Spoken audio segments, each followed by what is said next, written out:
Stiamo riguardando ancora questo, Per però capire cosa c'è all'interno. parliamo veramente di mercoledì. Ma scusate, perché avete deciso di chiamare In Vino Veritas il primo servizio di questo speciale Vicino Lontano?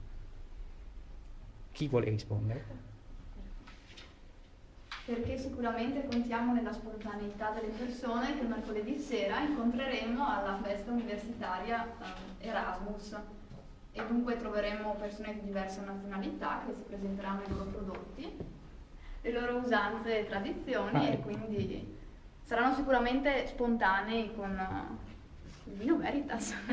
Cioè tu dici l'offerta culturale di Vicino Lontano comincia con una bella overdose di verità, no? Che noi andremo puntualmente a raccogliere questa festa universitaria. Vogliamo dire le coordinate?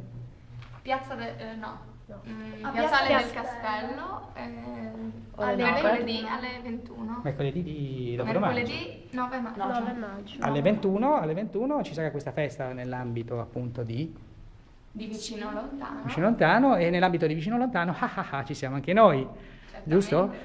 Questo gli organizzatori non lo sanno, ma speriamo che non lo sapranno Non mai. possiamo lasciarci sfuggire questa occasione in cui la gente sarà così nell'area, festeggiamenti, insomma sarà, supponiamo, predisposta a raccontarci e a rispondere alle nostre domande. E noi che domande abbiamo, scusa?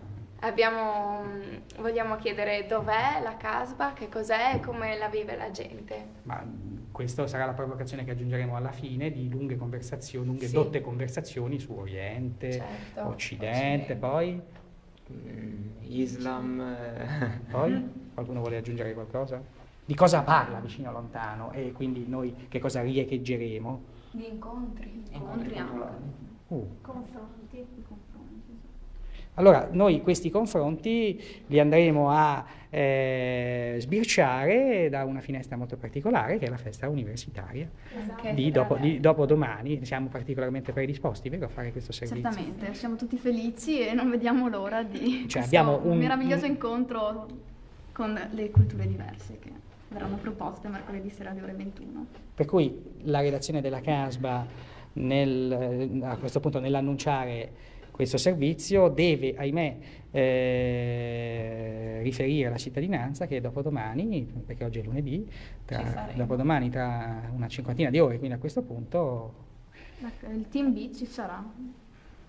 Dove? Le squadre in Piazza Castello alle ore 21 in caso di maltempo in via Ungheria alle ore